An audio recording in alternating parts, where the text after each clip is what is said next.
There are many great writers around the world. The places and cities where these writers live have inspired great works of art and literature. In the city of Bath, in the southwest of England, there's a museum about one of England's most well-known writers of the early 19th century, Jane Austen, the author of Pride and Prejudice. Austen wrote about this city in her novels, and it's a favorite location for film and television adaptations of her work. But Austen only lived in Bath for a short time. She wrote most of her famous novels in the peace and quiet of the English countryside. This is Chawton, a 17th century country house where Jane Austen lived with her mother and sister Cassandra from 1809 until just before her death in 1817. Today, the house is a museum that has been open to the public since 1949. The Austen family was very wealthy, and they didn't have a great estate. Jane's own home isn't as large or as beautiful as the homes of the characters in her novels, like Mr. Darcy. But the house is quite comfortable, pretty and light, and there's a beautiful garden. Visitors today can see many of Jane's possessions, including the desk where she completed her 6 novels. Jane Austen didn't become a famous writer in her own lifetime. Her own name did not even appear on her work until after her death. She wrote as a lady, but slowly she has become one of the most popular female novelists in the world. Since the early 20th century, there have been many famous film and television adaptations of her novels. The first famous film of Pride and Prejudice was made in 1940. In recent years, there have been adaptations of her work, as well as films about her life. Keira Knightley played Elizabeth Bennet in Pride and Prejudice,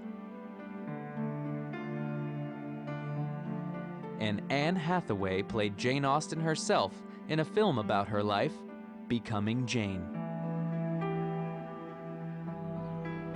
And still today, fans come to this quiet and gentle part of the English countryside to learn more about her life and work.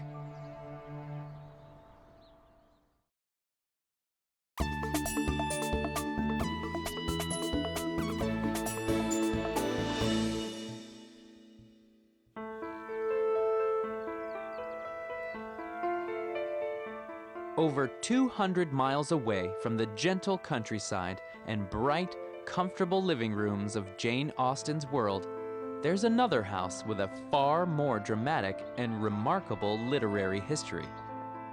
This is the town of Haworth in the north of Yorkshire. And at the top of the steep, cobbled street is the Bronte parsonage. This house was the home of Charlotte Bronte, the author of Jane Eyre, Emily Bronte, the author of Wuthering Heights, and Anne Bronte, the author of The Tenant of Wildfell Hall. The sisters moved here with their father, Patrick, and their brother, Branwell, and it was in this small home they wrote the famous novels that have sold millions of copies and have been adapted into hundreds of stage plays, films, and television programs. Haworth is surrounded by Pennine Yorkshire moorland, and this dramatic scenery was the inspiration for many of the Brontes' novels.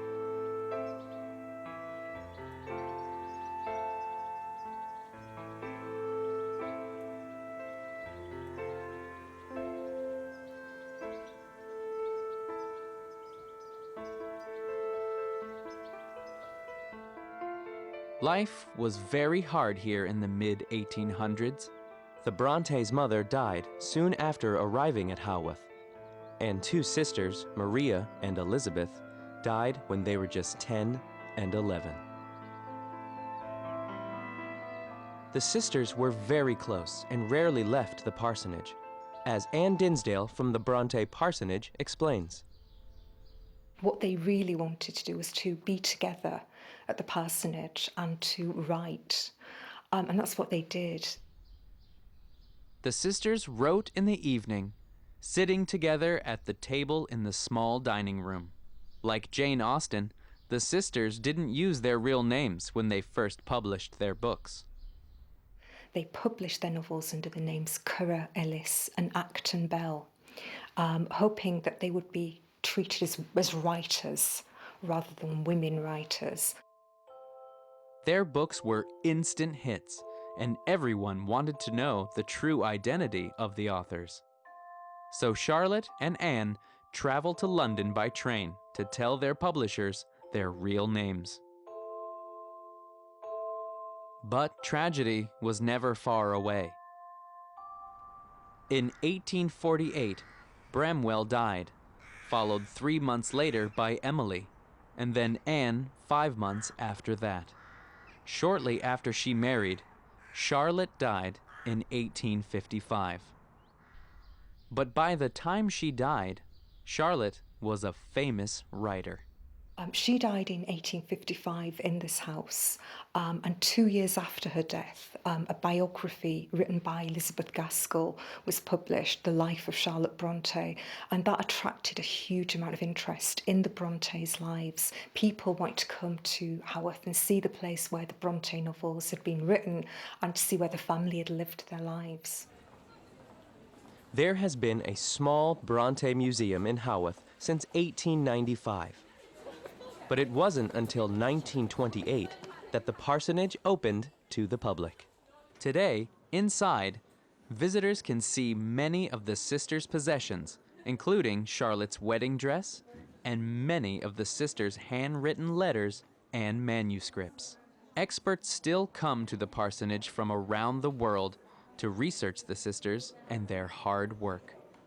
Every year we get 75,000 visitors on average, and they're drawn from all over the world, from America, from Japan, from places in this country. The Bronte novels have been translated into over 26 different languages. They're read by people all over the world.